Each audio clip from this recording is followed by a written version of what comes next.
नमस्कार, मैं मनिंदर कुमार और आप देख रहे हैं प्रादेशिक न्यूज बिहार।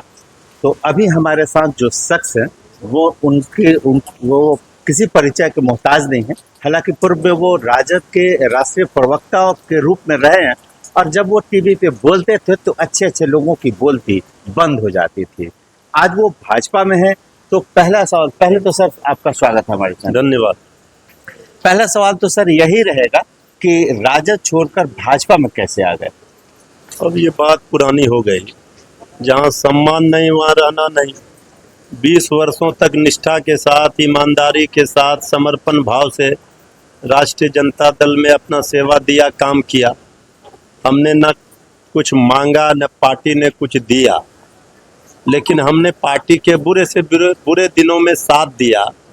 और जब हम पार्टी में आए थे उसमें पार्टी बहुत ही बुरे दौर से गुजर रही थी।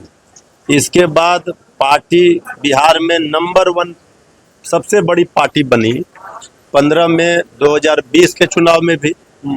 लेकिन जब नेता विरोधी दल श्री तेजस्वी यादव जी के इर्द गिर्द घूमने वाले कुछ ऐसे लोगों ने, चापलूस टाइप के लोगों ने घेर लिया, उनकी आंखों पर पट्टी लगा दी, जिनको तेज प्रताप यादव जयचंद करते हैं। ये सब नहीं बोल सकते।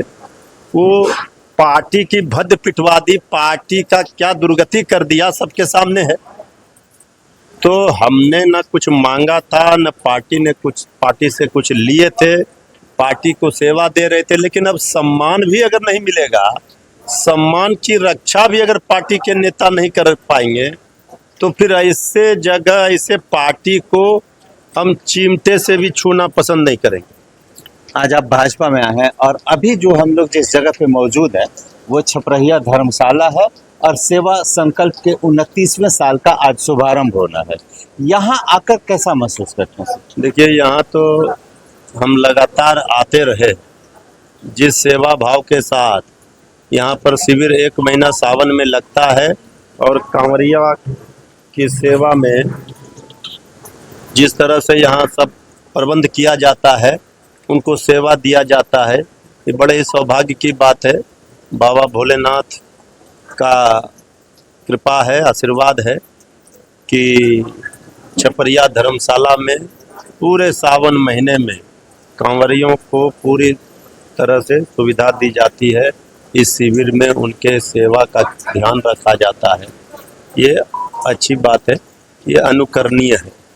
आखिरी सवाल सर, चूंकि पॉलिटिकल व्यक्ति से अगर पॉलिटिक्स का सवाल न पूछे तो इंटरव्यू अधूरा रह जाएगा। तो आज बांकीपुर में उपचुनाव हो रहा है और भाजपा ने चूंकि एक कैंडिडेट बदला भी, उसके बाद नीरज सिन्हा को उम्मीदवार बनाया है और सामने तेज तर्रार प्रशांत किशोर हैं।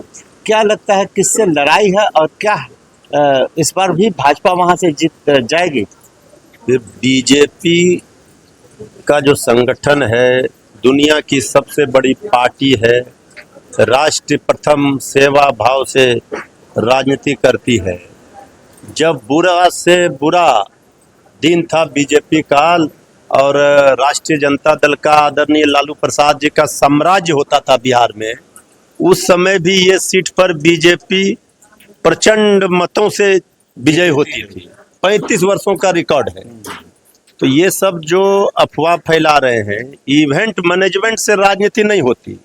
राजनीति के लिए सेवा भाव दिखाना पड़ता है। अब 2025 के विधानसभा चुनाव के समय क्या क्या बोला गया है पीके के द्वारा, नीतीश जी को 25 सीट आएगा, नहीं तो हम राजनीति छोड़ देंगे। एक भी उम्मीदवार का जमानत नहीं बचा, वो कहाँ गायब थे। अब यहाँ लड़ने आए हैं इसलिए कि चलिए किसी तरह से बांकीपुर में 15 दिनों से जनसुराज नाम आप लोग ले रहे हैं। बिहार में अपनी राजनीतिक जमीन तलाश रहे। देखिए, राजनीतिक जमीन ऐसे नहीं तलाशी जाती है। पहले आप जहां जहां आप देखिएगा, चाहे 2015 में बिहार में महागठबंधन के साथ थे, वहां किसके साथ थे? अखिलेश जी, राहुल गांधी जी के साथ थे, वहां स्टालिन के साथ थे। ये धर्म विरोधी, राष्ट्र विरोधी शक्तियों को ही मदद करते रहे और उसी से आज अपना फिर ये राजनीति चमकाने आए हैं। बांकीपुर की जनता अच्छे से सबको पहचानती है। बांकीपुर में कोई मुकाबला है ही नहीं, मुकाबला बिल्कुल साफ है। बांकीपुर की जनता सब दिन बीजेपी के साथ है, इसलिए नीरज सिन्हा जी रिकॉर्ड मतों से जीत रहे हैं और नितिन नवीन जी का सम्मान बांकीपुर तोहफा देकर बड़े मार्जिन से जिताकर करेगी। चलिए, बहुत बहुत धन्यवाद। तो ये थे हमारे साथ भाजपा नेता मृत्युंजय तिवारी ने जी, जो सभी सवालों का बेबाकी से जवाब दिया। और आज इस छपरहिया धर्मशाला के शुभारंभ के मौके पर हम लोगों ने ये बातचीत की। बहुत बहुत धन्यवाद। आप इस बातचीत के बारे में क्या सोचते हैं, कमेंट करके बताइएगा। बहुत बहुत धन्यवाद। आपका दिन शुभ हो।